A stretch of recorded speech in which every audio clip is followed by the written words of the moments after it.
Dad, please don't do this. The girl's voice trembled with despair, tears rolling down her cheeks. I can handle it myself. I don't need your help. The man in the expensive suit slowly rose from behind the massive desk, his gray eyes cold as steel. In his hand, he clutched a photograph of his daughter, mutilated, turned into a meme for mockery. Dear Riley, his voice was quiet, but each word sliced through the air like a blade. Sometimes the world leaves us with only one choice, and Brandon Cross has already made his. The phone on the desk rang. One ring. That was all it took to change lives forever. No, the girl screamed, but it was already too late. The most interesting part is yet to come. Stay with us to find out how it all ended. In the meantime, like and subscribe to the channel so you don't miss out. 24 hours ago, St. Augustine's private school was the jewel of the Hamptons, a place where New York's elite sent their children to receive not just an education, but lifelong connections.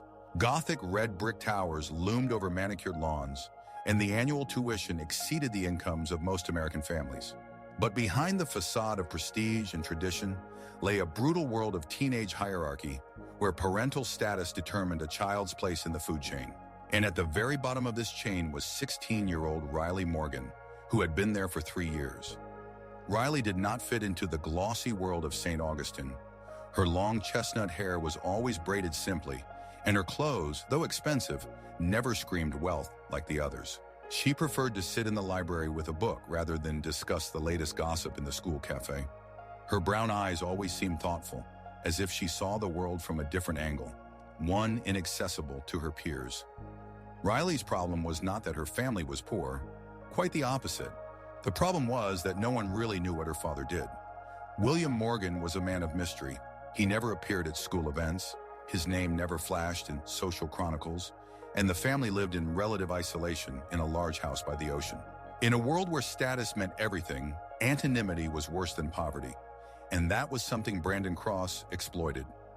Brandon was the golden boy of St. Augustine, the son of media mogul Richard Cross, owner of one of the largest television empires on the East Coast. At 17, he was already a star of the school basketball team, owned a Maserati, and had an army of fans. His blonde hair was always perfectly styled, and his smile could grace the cover of a magazine, if it weren't hiding cruelty. Brandon ruled the school through fear and charisma. His jokes became school memes. His opinions shaped the consciousness of the senior class. With a single glance, he could turn anyone into an outcast or, conversely, elevate them to the status of acceptance. And from the very first day Riley stepped into the school, she became his favorite target. It all started subtly, a shove in the hallway, supposedly accidental, a sarcastic comment about her clothes, coffee spilled on her textbooks. Riley thought that if she ignored what was happening, Brandon would lose interest and move on to someone else. She was wrong. The more Riley remained silent, the more she tried to become invisible, the more it irritated Brandon. Her calmness was a challenge to his authority, her silence a mockery of his ability to control others. And gradually, month by month, his jokes became increasingly cruel. By the beginning of senior year, the bullying had turned into outright harassment. Brandon created a special hashtag on social media, Ghost Girl Riley, hinting that she was like a ghost, unwanted and unnoticed. His followers picked up on this theme, creating memes with her photos taken secretly. But the real nightmare began on that October Monday, when Riley decided to try something new. On the weekend, she finally found the courage to go to the beauty salon. The stylist convinced her to get a haircut, trimming her long hair in favor of a modern shoulder-length bob. Riley looked at herself in the mirror for a long time after the haircut, and for the first time in a long while, she liked what she saw. She looked more mature, more confident. When Riley walked into school on Monday morning, several classmates even complimented her. For the first time in 3 years, she felt that maybe everything could change. Perhaps the new look would finally help her fit in with the group. She didn't know that Brandon had already noticed the changes and took them as a personal challenge. During the big break, when the schoolyard was full of students, Brandon approached Riley, who was sitting on a bench reading a book. He was accompanied by 3 friends, Jason Blake, Connor Whitmore, and Ethan Lee. They all came from wealthy families and were used to the world revolving around them. "Wow, look at that," Brandon said loudly, drawing the attention of those around. "Our ghost girl has decided to become a person." Riley looked up from her book, her heart immediately racing. She recognized that tone, the harbinger of yet another humiliation. New haircut, Morgan? Brandon continued, leaning in closer. Trying to get attention? Or did Daddy finally make enough money for a hairdresser? A crowd began to gather around them. Students sensed the impending show. Brandon was notorious for his public performances against those who dared to stand out. By the way, Brandon pulled out his iPhone and started typing something. What does your dad even do? I could never figure it out. Is he a secret agent? Or just so unimportant that he's nowhere to be seen? The crowd laughed. Riley felt the heat rising in her cheeks. She tried to stand up and leave, but Jason Blake blocked her path. Don't rush, Brandon smirked. I'm really curious. You go to the most expensive school in the Hamptons, but no one knows where your family gets their money. Isn't that suspicious, don't you think? He turned to the crowd. What do you guys think? Maybe Riley's daddy is dealing in something illegal? Or he's just... Brandon paused for effect, then loudly declared, Nobody! The crowd's laughter grew louder. Someone started filming the scene on their phone. Riley felt the world closing in around her, as hundreds of eyes bore into her face, waiting for a reaction. You know what? Brandon continued, clearly getting into the groove. Let's conduct an investigation. I propose we create a social media group. Who is Mr. Morgan? Maybe one of us can figure out what our mysterious daddy does. He turned back to Riley. What do you say, Morgan? Will you share family secrets? Or will you stay silent, as usual? Riley stood there, gripping her book so tightly that the knuckles of her fingers turned white. The words stuck in her throat. She wanted to say something, wanted to defend herself and her father, but her voice refused to cooperate. Oh, right, I forgot, Brandon theatrically slapped his forehead. You're mute, our little mute princess from nowhere. The crowd erupted in laughter. Someone shouted, Maybe she really is a ghost. Another added, or a robot. Riley felt nausea rising in her throat. The world spun around her. She pushed past Jason and ran across the schoolyard, to the sounds of laughter and whistles from the crowd. She reached an empty classroom and locked herself in, pressing her back against the door. Only then did she allow herself to cry, silently as she had all those years. But the worst was yet to come. An hour after the incident in the yard, Riley discovered that the video of their conversation had already garnered over 1,000 views on Instagram. Someone from the students posted it with the caption, When you try to figure out if your dad is a CIA agent or just a loser. The comments under the video were harsh. Poor girl, she probably doesn't even know who her dad is. Maybe he's in prison, or in witness protection. Or maybe he's just dead and she doesn't want to talk about it. But the real blow came in the evening. Brandon didn't stop with the daytime incident. He created a fake Instagram profile under the name The Mysterious Mr.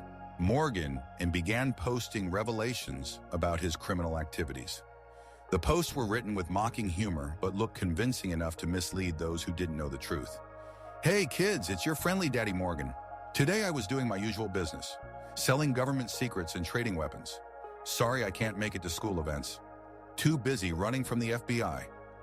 The post was accompanied by a photoshopped image of a masked man, supposedly Riley's father. Within a few hours, the fake account gained over 500 followers, most of whom were school students and their friends. The comments were filled with laughing emojis and mocking replies. Riley sat in her room, scrolling through the endless feed of ridicule, and for the first time in 3 years, she felt she couldn't take it anymore. Tears streamed down her cheeks in a continuous flow, and a black hole of despair grew in her chest. She didn't hear her father come up the stairs. She didn't hear him quietly knock on the door. Only when a large, warm hand rested on her shoulder did Riley realize she was no longer alone. William Morgan was a tall man with piercing gray eyes and graying temples. At 45, he looked younger thanks to regular workouts and strict discipline. Usually his face was impassive, as if carved from marble. But now, looking at his crying daughter, something dangerous flickered in his eyes. What happened? His voice was quiet, but it carried a steel strength. Riley tried to wipe her tears and pretend everything was fine, as she had done all these years. But this time, she ran out of strength. Dad, she whispered, I can't take it anymore. And she told him everything. About the years of bullying, the daily humiliations, how Brandon had turned her life into hell. About how today he publicly humiliated her again and now created a fake account, ridiculing their family. William listened silently, his face growing more stony with each word from his daughter. When Riley finished her story, he took her phone and studied the malicious comments and fake posts for several minutes. "Show me this boy," he finally said. Riley opened Brandon's profile on Instagram. Photos of a lavish lifestyle, expensive cars, exotic vacations. In the latest photo, Brandon posed with his father in front of the family yacht. The caption read, "How nice to be the son of a media mogul. Blessed life, shock your rich kid, shock the king of the world." William studied the photo for a long time, memorizing every detail of the boy's face. Then he silently returned the phone to his daughter. "Riley," he said, his voice calm but resonating with unwavering determination. "Some people only understand the language of strength, and it seems it's time to teach this boy a lesson." "Dad, no!" Riley was frightened. "Please, don't do anything. It will only make things worse." William looked at his daughter with a tenderness that no one but her had ever seen. He gently brushed a strand of hair from her face. "Sweetheart, you think you can endure this, that if you are quiet and invisible enough, they will leave you alone. But predators don't stop until they meet a stronger predator." He stood up and headed for the door, but turned back at the threshold. "Your mother was just as kind and patient as you. And do you know what happened to her? The world ate her alive. I won't let the same happen to you." After her father left, Riley sat in the darkness of her room for a long time, feeling that something fundamental had changed in their home. The air was thick with tension, as if before a storm. She didn't know that below, in his office, William Morgan was already picking up the phone. She didn't know that in 15 minutes he would be having a conversation that would change Brandon Cross's life forever. And she didn't know that her father had hidden the truth about who he really was from her all her life. William Morgan was not an ordinary businessman. He was someone much more powerful and dangerous, and Brandon Cross was about to find this out. 23 hours ago, William Morgan's office was located in the basement of their home and resembled a command center more than a typical workspace. The walls were lined with monitors displaying news channels, stock market updates, and various streams of information. A massive oak desk was cluttered with documents, and behind it stood a chair where William spent most of his time managing an empire known only to a select few. William Morgan was not just a wealthy man. He was one of the most influential shadow players on the East Coast. A man who never appeared on Forbes lists, but whose word could alter the fates of corporations and political careers. He was what people in elite circles referred to as a problem solver, someone who was called upon when legal means of resolving conflicts had been exhausted. His clients included senators and CEOs, judges and media moguls. When a powerful person faced a problem that couldn't be solved with money or connections, they called William Morgan. And the problem disappeared quietly, cleanly, without a trace. William made a living by knowing people's secrets. He had dossiers on half of New York's political elite, compromising material on the biggest businessmen, information about scandals that could destroy empires. But he never used this knowledge for blackmail or personal gain. He was a professional who valued his reputation more than money. That was why he lived in relative isolation with his daughter. His world was filled with dangers, and the less people knew about his family, the safer it was for Riley. He thought he could protect her by shielding her from his activities, but now he realized he had made a mistake. By giving his daughter a normal childhood, he hadn't prepared her for the cruelty of the world, and now some spoiled kid thought he could torment his family with impunity. William opened one of his computers and began gathering information about the Cross family. What he discovered made him smile coldly. Richard Cross, Brandon's father, was indeed a media mogul. His empire included 3 television channels, 2 radio stations, and several print publications. On paper, he was a successful businessman with an impeccable reputation. But William had other sources of information. Over the years of working as a problem solver, he had built an extensive network of contacts in various fields. Bankers who could provide financial information for a fee, private investigators, investigative journalists, even some law enforcement officers. Richard Cross was a public figure, which made him vulnerable. William knew that any influential media mogul had skeletons in their closet. It was just a matter of knowing where to look.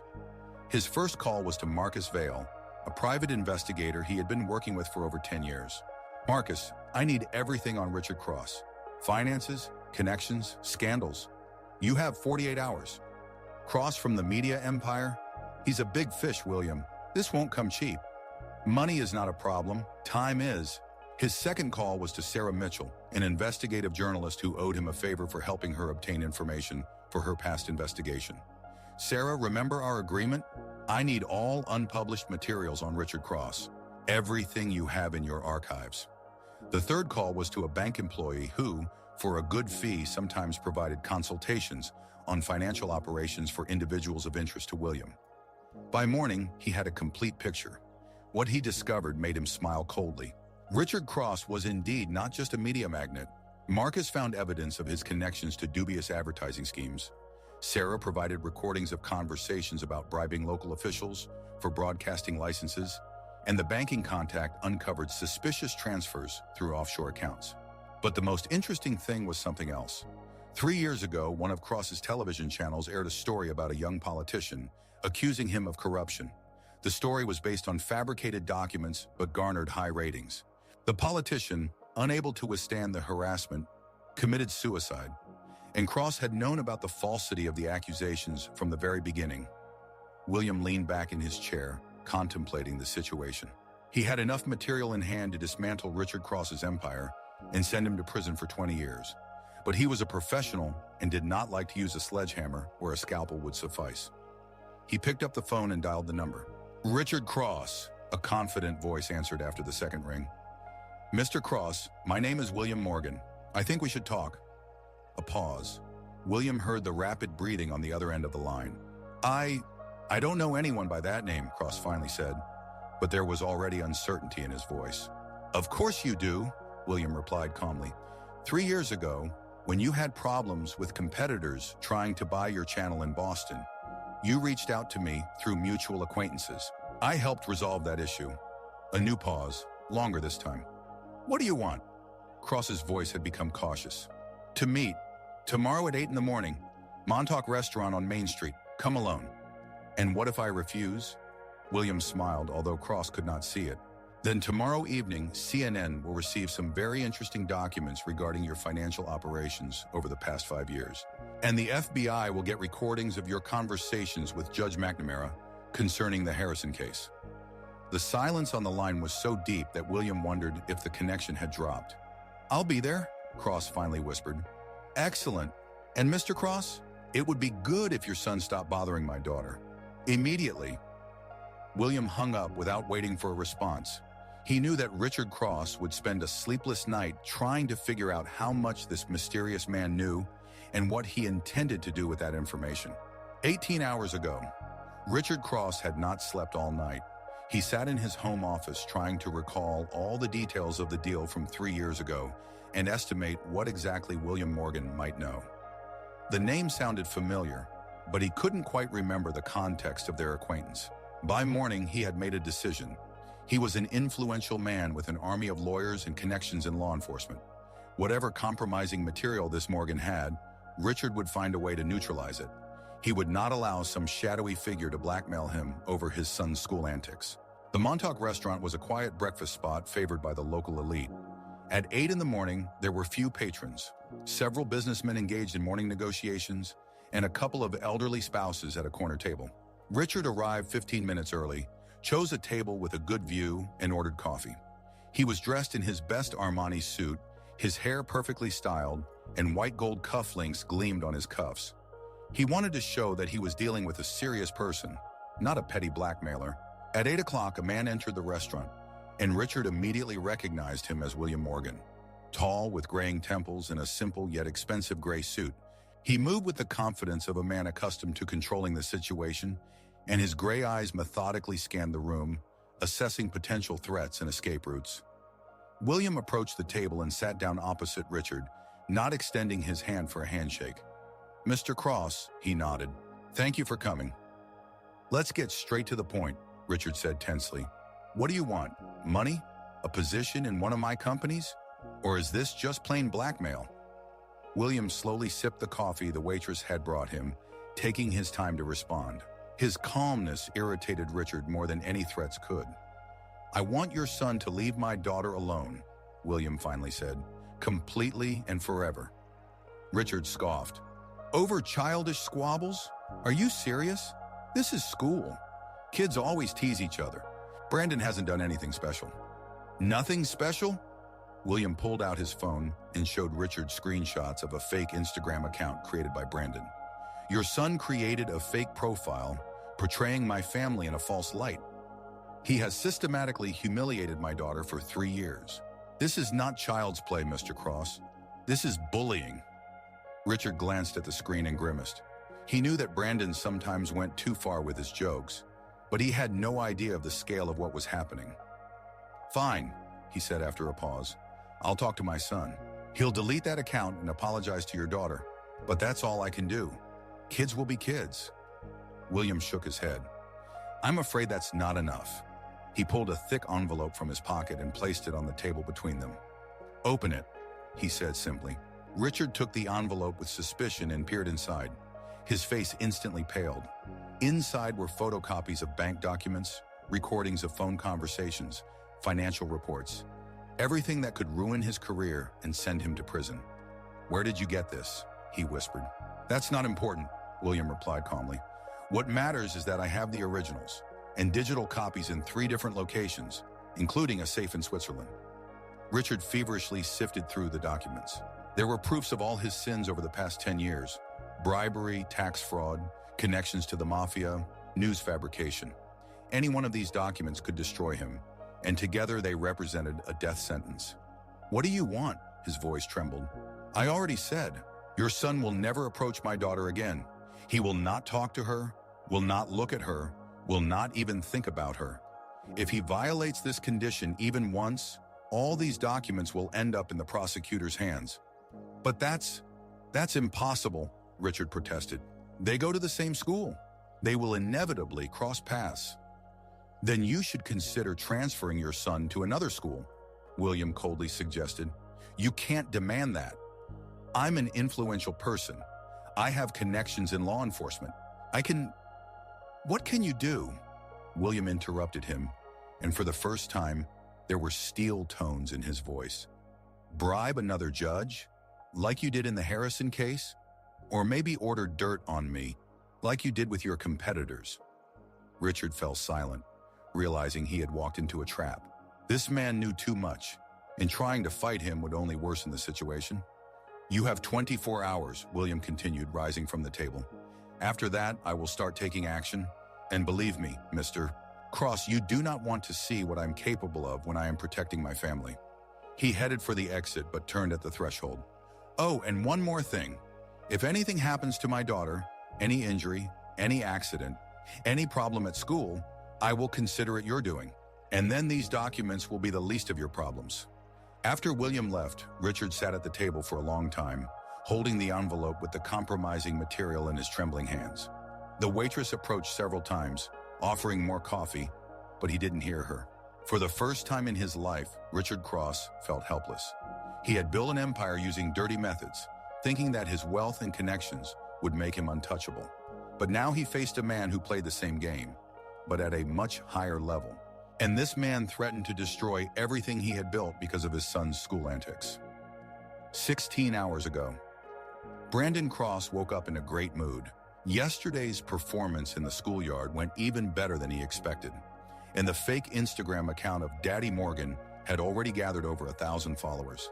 The comments on his post were so nasty and inventive that Brandon laughed all evening reading them. He went down to the dining room for breakfast, whistling a popular tune. His father was already sitting at the table, but he looked strange, pale with dark circles under his eyes as if he hadn't slept all night. Morning, Dad, Brandon said cheerfully, pouring himself some orange juice. You don't look so good. Worked late? Richard looked up at his son, and Brandon was surprised to see something resembling fear in his eyes. Brandon, we need to talk, his father said quietly. Sure, Dad. About what? Brandon took a bite of toast, not sensing the tension in his father's voice. About the girl at your school, Riley Morgan. Brandon raised his eyebrows in surprise. About the ghost girl? What's wrong with her? Don't tell me her parents complained to the principal? Her father came to me directly, Richard said slowly. Brandon laughed. Seriously? And what did he say? Complained that his little girl is sad at school? Brandon, his father's voice became firm. I'm serious. You need to stop any contact with that girl immediately. Delete that fake account you created and never go near her again. The smile vanished from Brandon's face. You're joking? Over some unknown guy who doesn't even attend school events? Dad, you know who we are. No one can make us... Shut up! Richard exploded, and Brandon flinched in surprise. His father had never raised his voice at him. Richard took a deep breath, trying to compose himself. Son, you don't understand who we're dealing with. William Morgan is not an ordinary parent. He is a very dangerous man who can destroy our family. Dangerous? Brandon asked skeptically. In what way dangerous? Is he a mobster? A terrorist? Or just a rich daddy who thinks he can scare everyone? Richard looked at his son with a long gaze, contemplating how much truth he could share with him. Brandon was a spoiled kid who had never faced the real consequences of his actions. Perhaps it was time to give him a reality check. He has dirt on me, Richard said quietly. Documents that could send me to prison for a very long time. Brandon blinked, not understanding. What documents? What are you talking about? About things I did to grow the business. Things that aren't exactly legal. Richard avoided direct eye contact with his son. Morgan somehow got evidence, and now he's blackmailing me. But that's just bluff, Brandon exclaimed. No one can threaten the Cross family. We have the best lawyers, connections in the police. We can... No, his father interrupted him. We can't. This man is playing a game whose rules you don't understand. And if you continue to bother his daughter, he will destroy us all. Brandon set his toast aside. His appetite had suddenly vanished. For the first time in his life, he saw his father scared, and it frightened him. Okay, he said slowly. I'll delete the account and leave the girl alone. But this is temporary, right? We'll find a way to deal with this guy? Richard shook his head. No, son. This is forever. And I'm serious. You don't even look in her direction. Because if something happens to his daughter, Morgan will think it's our doing. And I don't want to find out what he's capable of in that case. Brandon sat in silence, trying to process what he had heard. His world, where he was a prince capable of doing anything he wanted, suddenly collapsed. It turned out there were people you couldn't joke with and boundaries you couldn't cross. But why this girl? He finally asked. What's so special about her? Nothing, his father replied wearily. Just bad luck. You chose the wrong target. 14 hours ago, at St. Augustine's School, Wednesday began unusually. The first thing the students noticed was the disappearance of the fake Instagram account, the mysterious Mr. Morgan. The account simply vanished as if it had never existed, leaving behind only screenshots on the phones of those who managed to capture them. The second change was even stranger. Brandon Cross, who usually arrived at school in his red Maserati with loud music, showed up today in a regular black sedan with a driver. He looked pensive and did not respond to his friends' greetings in the courtyard. Riley noticed the changes but did not pay them much attention. She thought Brandon was just preparing a new cruel prank, more sophisticated than the previous ones. So when she saw him walking towards her during the big break, she braced herself for another humiliation. But instead of the usual crowd of onlookers and mocking comments, Brandon approached her alone. His usual confident smile was absent, and his eyes avoided direct contact. Morgan, he said quietly, glancing around as if checking whether anyone was overhearing their conversation. Riley looked up from her book, expecting a trick. Brandon was clearly struggling to find the words, which was completely unlike him. I deleted that account, and I won't, well, you know. Riley blinked, not understanding what was happening. What? I won't bother you anymore, Brandon blurted out quickly. Just, let's forget everything that happened, okay? He turned and walked away quickly, leaving Riley in complete bewilderment. It was so unexpected that she sat there for several minutes, trying to comprehend what had just happened. But the strangest part was yet to come. Throughout the day, Brandon acted as if Riley didn't exist at all. When their paths crossed in the hallway, he would turn away or study something on his phone. When she passed by his table in the cafeteria, he suddenly became engrossed in conversation with his friends. This change did not go unnoticed by the other students. Jason Blake, Brandon's best friend, even asked during lunch, Hey Brandy, what's up with you today? You're acting kind of weird. And where's that ghost girl folder account? It was fun. Brandon shrugged, not lifting his eyes from his plate. Got tired of it. Deleted it. Seriously? Connor Whitmore was surprised. I thought you enjoyed those games with Morgan. What changed? Nothing changed, Brandon replied sharply. There are just more important things than teasing some losers. The friends exchanged glances, sensing that Brandon was hiding something, but they didn't dare to press him. Everyone knew he had mood swings, especially when there were problems with his father at home. Meanwhile, Riley was having one of the most peaceful days at school in the last 3 years. No one pushed her in the hallway, no one mocked her clothes, no one commented on her appearance. For the first time in a long while, she could focus on her studies without looking over her shoulder for the next humiliation. But the calm did not bring her relief. On the contrary, Riley felt a growing anxiety. She knew Brandon well enough to understand. He was not the type to just give up. His sudden change in behavior was too abrupt, too unnatural. After school, Riley walked home for a long time, pondering the day's events. What made Brandon change his tactics so drastically? Did the principal or the teachers finally intervene? But then why hadn't anyone told her about it? Or maybe her father had done something after all, despite her pleas not to interfere. That thought made her quicken her pace. At home, she went straight to her father's office, but it was empty. William appeared only at dinner, looking as usual, calm and unflappable. "How was school?" he asked at dinner, cutting his steak. "Good," Riley replied cautiously. "Very good, actually. Brandon, he no longer bothers me." "Wonderful," William nodded, as if there was nothing unusual about it. "Dad," Riley set down her fork, "did you do something?" William looked up at her. "What do you mean?" "I mean Brandon. His behavior today was strange. He suddenly apologized and said he wouldn't bother me anymore. That's not like him at all. Maybe he just grew up," William suggested. "Or he realized his behavior was unacceptable." Riley shook her head. "No, people like Brandon don't change just like that."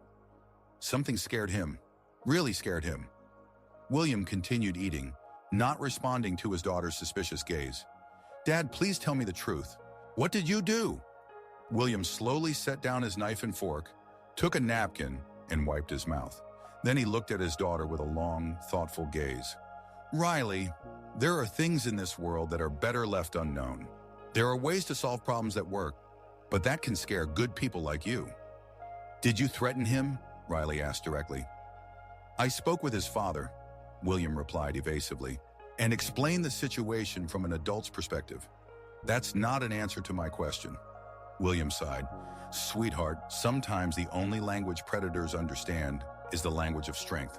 I just made sure the Cross family understood the seriousness of the situation." Riley felt something cold stir in her chest. "Dad, what exactly did you tell them?" "Enough for them to understand that hurting my family is a bad idea." Riley pushed her plate away, losing her appetite. "You scared them. You scared a 17-year-old boy." "I protected my daughter," William said firmly. "You suffered in silence for 3 years, thinking you could wait it out. But predators don't stop on their own. They need to be stopped." "But not like that," Riley exclaimed.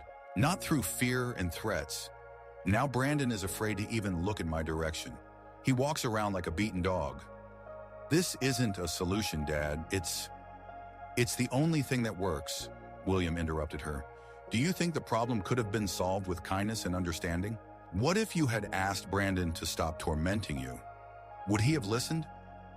Riley was silent, realizing her father was right, but still feeling nauseated by the methods he used. "Sweetheart," William's voice softened, "I know you're a good person.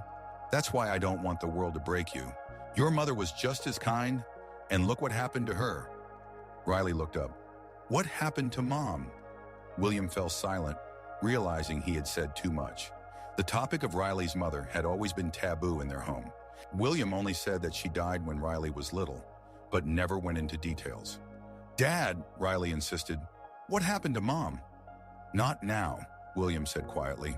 "That's a story for another time." He stood up from the table and headed for the door, but Riley called out to him, "Dad, do you promise you won't harm Brandon or his family?" William turned around. "As long as they don't harm you, they have nothing to fear." After he left, Riley sat at the table, for a long time reflecting on what had happened. She got what she had dreamed of for years, freedom from Brandon's bullying, but the price of that freedom turned out to be higher than she could have imagined. For the first time in her life, she began to understand that her father was not just a loving parent protecting his daughter. He was someone much darker and more dangerous. And now this man was using his power in her name. 8 hours ago. The next day at school, the atmosphere was even more tense. The news that Brandon Cross had suddenly stopped his games with Riley Morgan spread quickly among the students. Whispers filled the hallways. Theories were formed and speculations were made. "I heard Riley's parents finally complain to the principal," Madison Hart whispered to her friend at the lockers. "No, I think Brandon just got bored," Emily Chen countered. "He always quickly loses interest in his victims." "Or maybe he fell in love with her," Grace Collins giggled. "Remember how in 5th grade Tommy Roberts used to pull Sarah Mitchell's hair? And then it turned out he had a crush on her?" But those who knew Brandon better understood that it wasn't about losing interest or sudden infatuation. His behavior was too abrupt, too tense. He avoided not only Riley but all conversations about her, as if the mere mention of her name caused him discomfort. Jason Blake, Connor Whitmore, and Ethan Lee, Brandon's closest friends, gathered during lunch to discuss their leader's strange behavior. "Something's wrong," Jason said, lowering his voice. "Brandy is acting like a paranoid. Did you see how he reacted when Morgan walked into the cafeteria today? He literally turned away and started studying his phone. And when Madison asked him about that account, he nearly exploded," Connor added. "He told her to shut up and mind her own business." Ethan shook his head. "It feels like someone is intimidating him. But who? Who could scare Brandon Cross?" "Maybe his dad," Jason suggested. "Perhaps Richard Cross found out what his son was doing and made him stop." "But why?" Connor didn't understand. "Mr. Cross has always supported Brandon in everything. Remember how last year he threatened to sue the coach who benched Brandy?" Meanwhile, the subject of their discussion sat at a nearby table, trying to focus on his food, but constantly catching himself glancing around, checking where Riley was. Not because he planned to approach her. On the contrary, he wanted to make sure he kept a safe distance from her. The conversation with his father the day before had turned Brandon's world upside down. For the first time in his life, he faced the real consequences of his actions, and it scared him. He had spent a sleepless night pondering who Riley's father might be and what had made his own father, one of the most influential people in Hamptons, so frightened. Brandon tried to find information about William Morgan online, but the search results were scant. A few mentions in business news, a couple of photos from charity events, and that was it. For someone capable of intimidating Richard Cross, that was suspiciously little. "Hey, Brandy," Jason nudged him with his elbow. "We're talking about something, and you're daydreaming. What's going on with you?" Brandon jolted, returning to reality. "What? Oh, sorry, I was thinking about tomorrow's match." "What match?" Ethan was surprised. "Tomorrow's Thursday. We don't have any games until Saturday." Brandon realized he had been caught in a lie, which upset him even more. He used to be a master of improvisation, able to talk his way out of any situation with charisma and wit. But now he felt insecure, as if the ground was slipping from beneath his feet. "I meant practice," he quickly corrected himself. "The coach said if we don't improve our defense, he'll bench someone." His friends nodded, but Brandon saw doubt in their eyes. They knew him too well to believe these awkward excuses. At that moment, Riley walked through the cafeteria with a tray in her hands. She wasn't looking in Brandon's direction, but he still tensed up as if expecting a blow. His friends noticed this reaction. "Brandy," Connor said quietly, "what's going on between you and Morgan? Why are you reacting to her like that?" "I'm not reacting to anything," Brandon snapped. "I just don't see the point in wasting time on that loser." "But you used to like her," Jason insisted. "You said her reactions were funny, that it was interesting to watch her try to become invisible."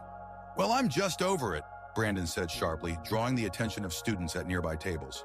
The silence that fell over their table was telling. Friends exchanged glances, realizing that Brandon was lying, but not knowing how to make him tell the truth. Finally, Ethan decided to ask a direct question. "Brandy, has someone threatened you?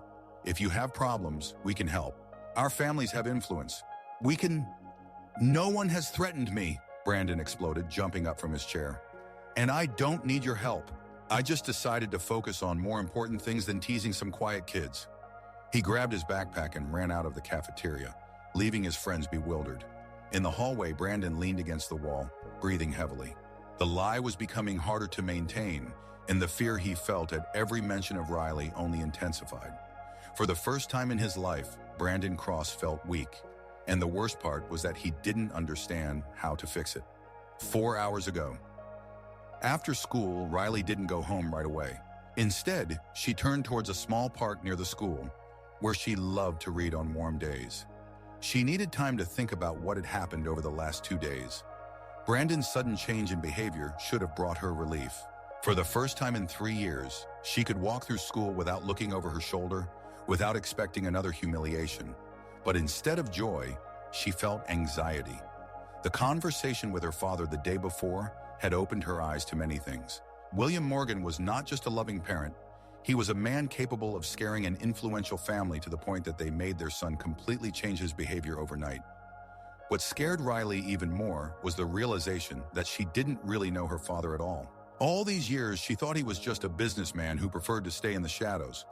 But now it was becoming clear that behind his calm facade lurked something much darker. "Hey," a quiet voice came from the side. Riley turned and saw Sophia Kelly, a classmate with whom she sometimes partnered in literature classes.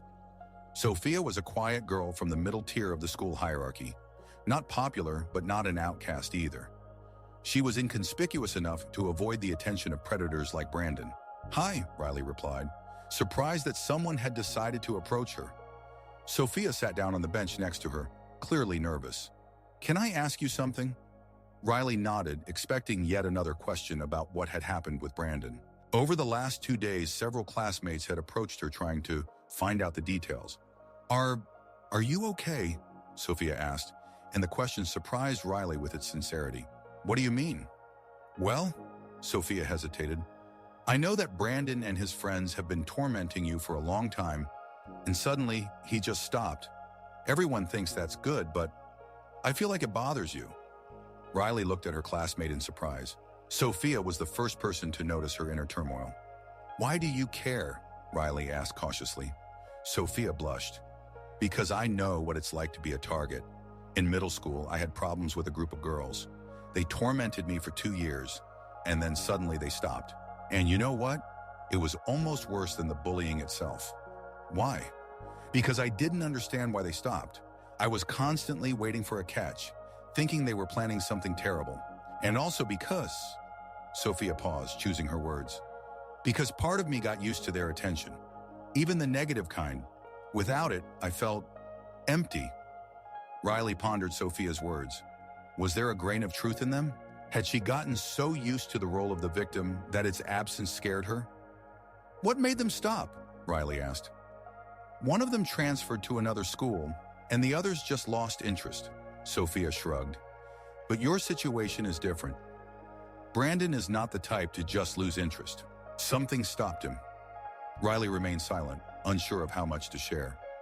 "Riley," Sophia said gently, "if you need to talk to someone, I know we don't know each other very well, but sometimes it's easier to open up to someone who isn't involved in the situation." For the first time in a long while, Riley felt the temptation to confide in someone. Years of isolation had taught her to keep everything inside, but the burden was becoming too heavy. "My father intervened," she finally said. "He talked to Brandon's father." "And what?" "I don't know exactly, but I think he scared him." Sophia frowned. "Scared Richard Cross? But he's one of the most powerful people in town. What could scare him?" "I don't know," Riley said sadly. "And that scares me. It turns out my father is capable of things I never even suspected." "But isn't that a good thing?" Sophia asked. "Finally, someone protected you." "Yes, but at what cost?" Riley looked at the sunset sky. "Brandon now walks around like a beaten dog. He's afraid to even look in my direction. This isn't justice, Sophia. It's intimidation." "And what was just about what he did to you for 3 years?" Sophia pointed out reasonably. Riley had no answer. Sophia was right. Brandon deserved the consequences of his actions. But the method her father used felt wrong to her. "You know what scares me the most?" Riley said quietly. "That I finally got the freedom I've dreamed of for years. But it feels stolen, undeserved." "Why undeserved?" "Because I didn't do anything for it. I didn't stand up for myself. I didn't fight back. I didn't find my own way to deal with the problem. My father solved it for me, using methods I don't approve of," Sophia pondered. "But maybe it's not about how the problem was solved, but about what you do with it moving forward. You have a chance to start over. Take it. Those words made Riley look at the situation from a different angle. Maybe Sophia was right. Maybe it was worth focusing not on how freedom was obtained, but on how to use it. Thank you, Riley said, genuinely smiling for the first time in a long while. For listening? Anytime, Sophia smiled back. And Riley, if you want to have lunch together tomorrow, I'd be happy. After Sophia left, Riley sat in the park for a long time, reflecting on their conversation. For the first time in years, someone had offered her friendship without expecting anything in return. And that feeling was remarkably warm. But the joy of new friendship couldn't completely drown out the anxiety about what her father had done and who he really was. And when Riley finally went home, she was determined to find out the truth, no matter how terrifying it might be. 2 hours ago, the Morgan home greeted Riley with its usual silence. William had not yet returned from his mysterious business meetings, and Riley had the opportunity to do what she had been thinking about all day, try to uncover the truth about her father. She went up to her room, turned on her computer, and began her search. William Morgan plus Hamptons yielded sparse results.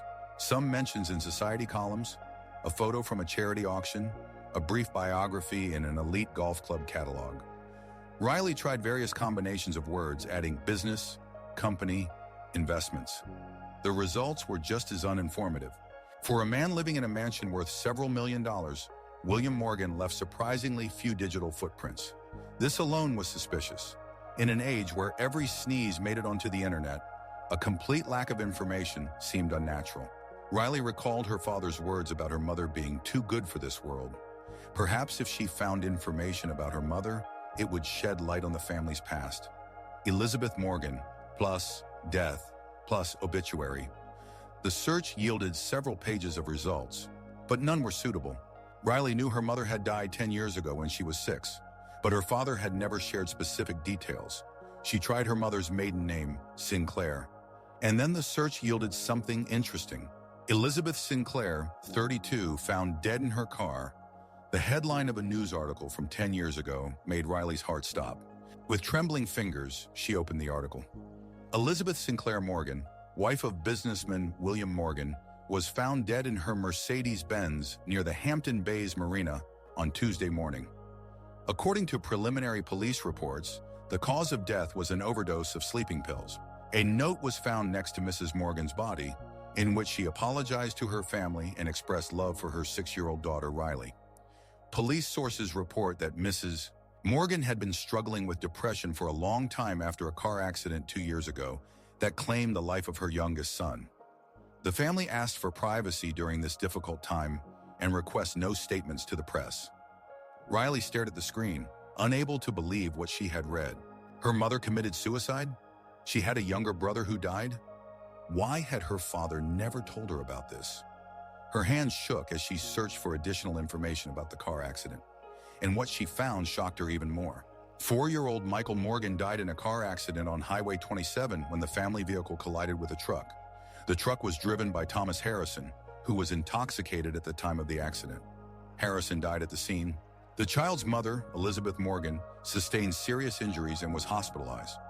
Riley found several more articles about the trial against the transportation company that hired the drunk driver.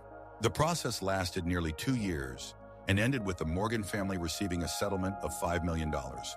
But the most shocking was the last article she found. Harrison Transport declared bankruptcy following the court ruling in the fatal accident case.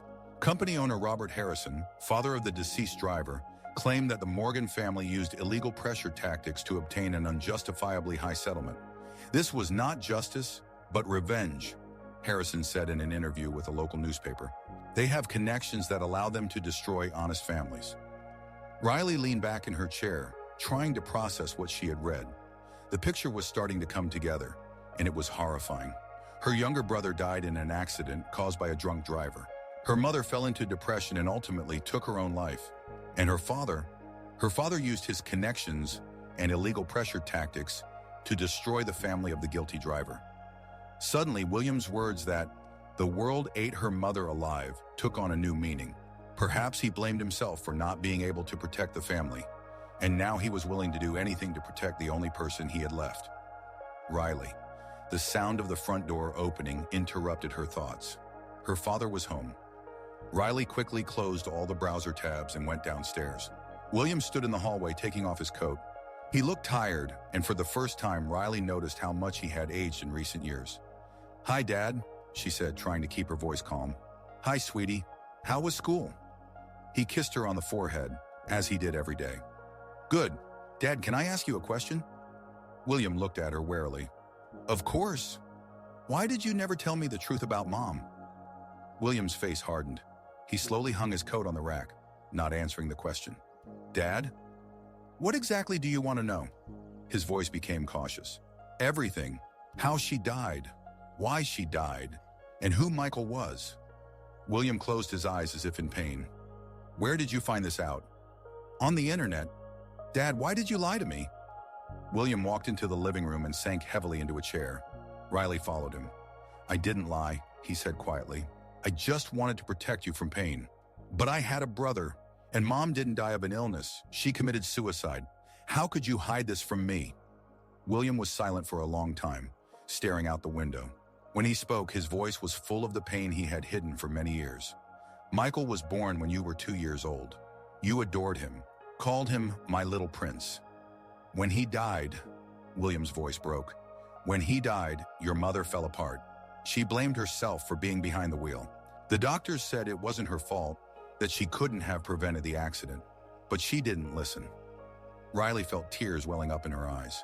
"For 2 years, I tried to help her. The best psychiatrists, medications, therapy. Nothing worked. She was fading before my eyes. And then one morning I woke up and she wasn't there. She left a note asking me to forgive her and to take good care of you." "Dad," Riley whispered, her voice filled with pain, "I decided that you shouldn't carry this burden. You were too young to understand. I thought it would be better if you remembered your mom happy. And what about the Harrisons? Did you really destroy them?" William looked at his daughter with a long gaze. "Riley, there are things that—" "No," Riley interrupted him. "Stop protecting me. I have the right to know the truth about my family." William sighed. "Yes, I destroyed their family. And you know what? I don't regret it. Their son killed my child, and they tried to evade responsibility. They hired the best lawyers, tried to shift the blame onto your mother. They said she was inattentive behind the wheel." But nothing." William's voice became harsh. "They got what they deserved, and if anyone hurts you, they'll get the same, because I won't let myself lose another child." The silence that fell in the room was heavy. Riley looked at her father and saw not a loving parent, but a man consumed by a thirst for revenge and fear of loss. "Dad," she said quietly, "what did you do to the Cross family?" William stood up and headed for the exit. "What was necessary?" "That's not an answer." He turned around. "That's the only answer you'll get. And Riley, don't dig into the past anymore. Some stories are better left buried." After he left, Riley sat for a long time in the empty living room, trying to process what she had learned. Her family was not just wealthy and influential. It was shattered by tragedy, which had turned her father into a man capable of terrible things in the name of protecting those he loved. And now this man was using his dark power to protect her from a school bully. Riley understood that she would never be able to look at her father the same way again.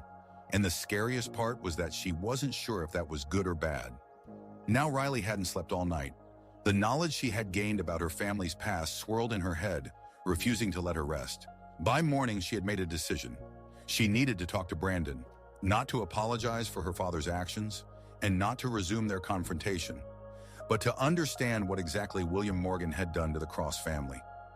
At school, she found Brandon at his locker during lunch break. He was standing alone. His usual entourage of friends had disappeared somewhere. When Riley approached him, he flinched as if shocked. "Don't worry," she said quietly. "I'm not going to report you." Brandon looked at her with poorly concealed fear. "What do you want? To talk, alone?" I don't think that's a good idea," he mumbled, glancing around. "Please," Riley's voice held a sincere plea. 5 minutes. There's a quiet section in the library." Brandon hesitated. On one hand, his father had strictly forbidden him to even talk to her. On the other hand, what was so wrong about just listening? They would be in a public place, among people. "Okay," he reluctantly agreed, "but not for long." They walked to a far corner of the library where a few reading chairs were nestled between tall shelves. Riley chose a spot far from other students, but still in view of the librarian. "What did my father do?" she asked immediately, speaking barely above a whisper. Brandon nervously looked around, making sure no one could hear them. "You? Don't you know? I know that he talked to your father, and that after that conversation, you started acting like a scared rabbit. What exactly did he say to him?" Brandon sat down in the chair as if his legs had given out. He has information, documents about my father, things that could destroy our family." "What things?" "I don't know for sure," Brandon admitted. "My father only said it concerns the business. Some financial manipulations, deals that are better kept secret. Your father somehow found out everything." Riley felt a chill spreading through her body. "And what does your father have to do?" "Make sure I never come near you again, not even look in your direction. Otherwise, these documents will end up in the prosecutor's office." Brandon looked at her with desperate eyes. "Riley, I've never seen my father so scared, and he's not the type to be easily frightened." "I'm sorry," Riley said quietly, and surprisingly, she really felt sorry. "Sorry?" Brandon laughed bitterly. "You feel sorry? I turned your life into hell for 3 years, and you feel sorry for me?" "Yes," Riley simply replied, "because what my father did is wrong. You deserve consequences for your actions, but not like this." Brandon looked at her in astonishment. "Are you serious? After everything I've done to you?" "I'm not justifying your actions. You caused me a lot of pain. But my father's method, that's not justice. It's revenge." Silence stretched on. Finally, Brandon asked, "What now? Does your father plan to keep us in fear for the rest of our lives?" "I don't know," Riley answered honestly, "but I'll try to talk to him." "And you think he'll listen to you?" Riley shrugged. "I don't know, but it's worth a try." Brandon studied her face as if trying to understand if he could trust her. "Why are you doing this? Why help me after everything?" Riley was silent for a long time, choosing her words. "Because if I don't stop my father now, who knows what he'll do next? Today he threatens your family over school bullying. And tomorrow? You're afraid of him," Brandon realized. "Yes," Riley admitted. "I'm afraid of what he's become. And I'm afraid of what I might become if I let him continue." They didn't notice when the librarian, Mrs. Chen, approached their table. "Excuse me," she said quietly. "Miss Morgan, the administration is asking for you. Your father has come to pick you up from school. He says the family situation requires immediate attention." Riley and Brandon exchanged glances. Riley's heart raced. Her father never came to school without prior notice. "Where is he?"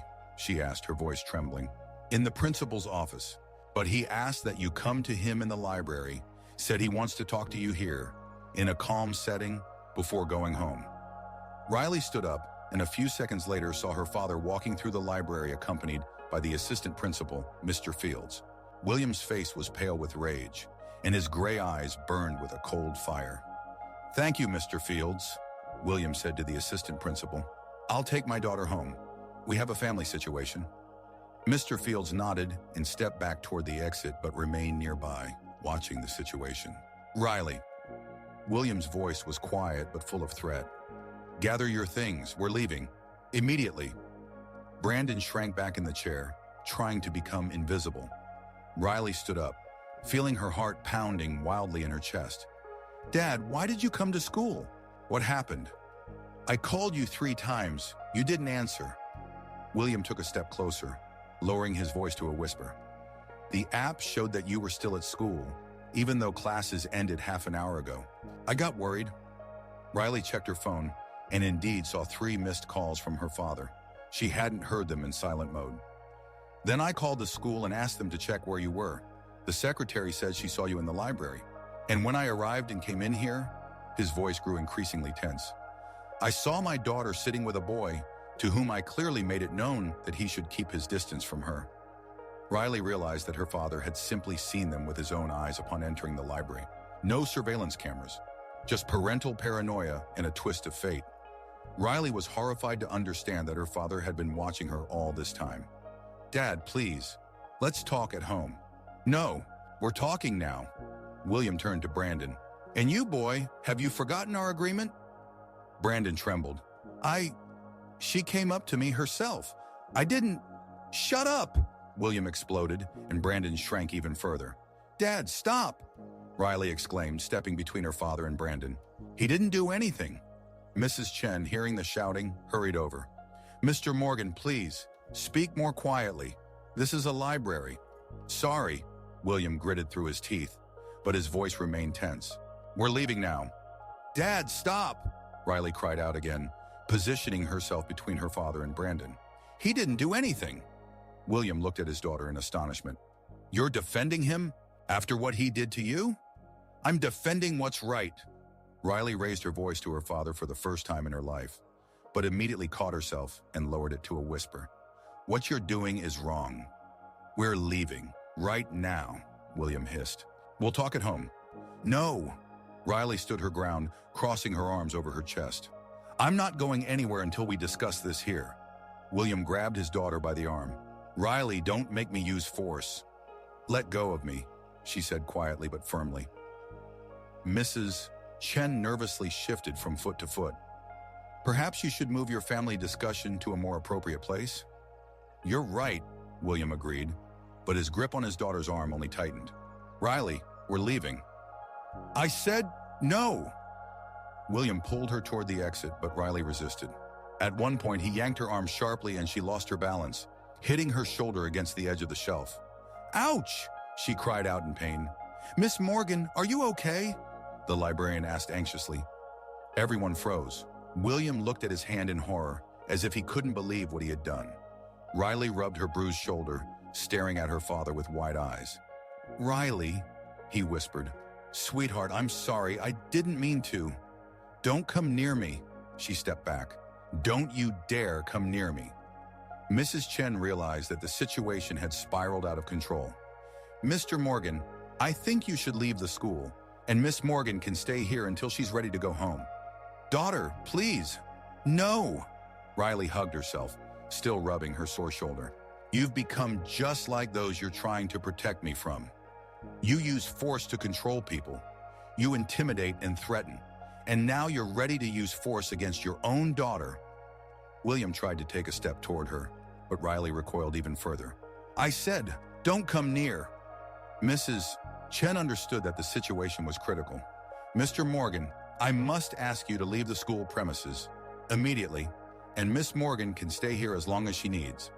Brandon, who had been sitting pressed against the shelf the whole time, finally mustered the courage to stand up. Mr. Morgan, please leave. You're scaring her. William looked at the boy in surprise. The one who had recently trembled in fear at the mention of his name was now defending his daughter. Riley looked at her father one last time. In his eyes, she saw despair, pain, and the understanding that he had crossed a line that should not have been crossed.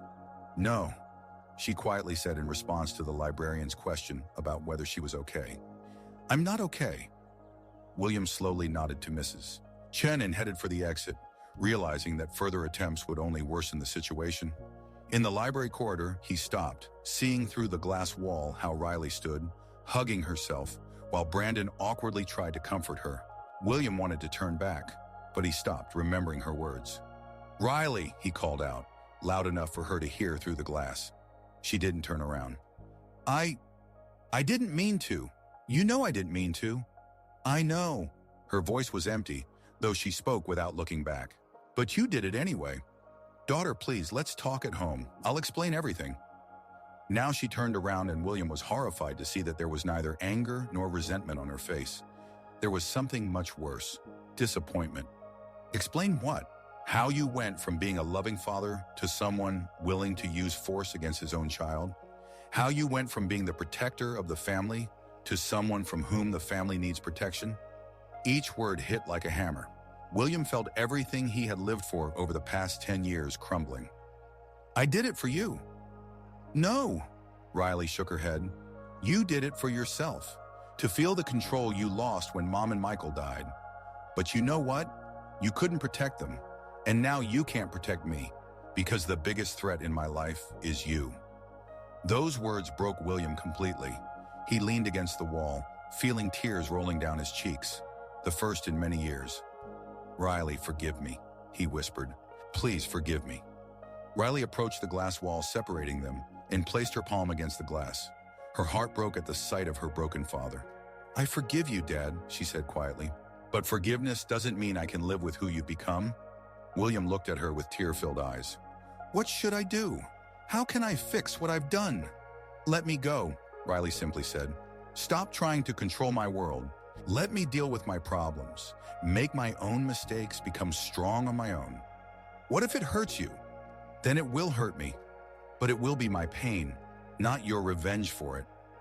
Students began to gather in the hallway, drawn by the unusual scene. Riley helped her father to his feet. "Go home, Dad. I need time to think." William nodded and slowly walked toward the exit. At the threshold, he turned back. "I love you, Riley, more than life." "I know," she replied, "and that's why it hurts so much." After her father left, Riley returned to the music class, where a stunned Brandon was still sitting. He looked at her with something resembling admiration. You stood up to your own father. For me." "Not for you," Riley said tiredly. "For what's right." Brandon slowly stood up. "Riley, I'm so sorry. For everything. For the past 3 years. For today. For you losing your father because of me." "I didn't lose him," Riley shook her head. "He lost himself long before he knew you existed. I just finally saw it." They stood in silence. Two teenagers whose lives had changed forever in the last half hour. "What happens now?" Brandon asked. "I don't know," Riley answered honestly. "But I know one thing. No one will decide for us who we should be anymore. Neither my father nor yours nor anyone else." She headed for the door but paused on the threshold. "And Brandon, next time you want to feel strong at someone else's expense, remember this day. Remember how quickly the strong can become weak and the victim can become strong." After Riley left, Brandon sat in the empty classroom for a long time, processing what had happened. For the first time in his life, he understood that true strength is not the ability to hurt others, but the ability to make tough decisions, even when they go against one's own interests. And a few miles away from the school, William Morgan sat in his office looking at a photo of his late wife and son. For the first time in 10 years, he allowed himself to mourn not only their deaths, but also the death of the person he once was. He took out his phone and began deleting files containing compromising information about the Cross family. It was the least he could do. Perhaps the only thing he could do to start the long journey back to humanity. A message from Riley flashed on the phone screen. "I love you, Dad, but I need time." William pressed the phone to his chest and cried. This time not from pain, but from hope. Perhaps it wasn't too late. Perhaps he could still regain the trust of the only person who meant something to him. Perhaps love could indeed conquer fear. That day at St. Augustine's School, something greater happened than just the resolution of a conflict between students. A meeting of two worlds occurred, the world where strength decides everything, and the world where being right is more important than strength. And for the first time in a long while, being right won. But the price of that victory was horrifying. A shattered family, a father who lost his daughter, and a girl who, at 16, realized that even the most sincere love can become destructive if there are no boundaries. Riley Morgan walked home through the empty streets of the Hamptons, and for the first time in her life, she felt truly alone. But in that solitude, there was also freedom. The freedom to choose who to be, how to live, and what to fight for. And perhaps that was the most important lesson of all. Sometimes true love requires the ability to let go, even if it breaks your heart.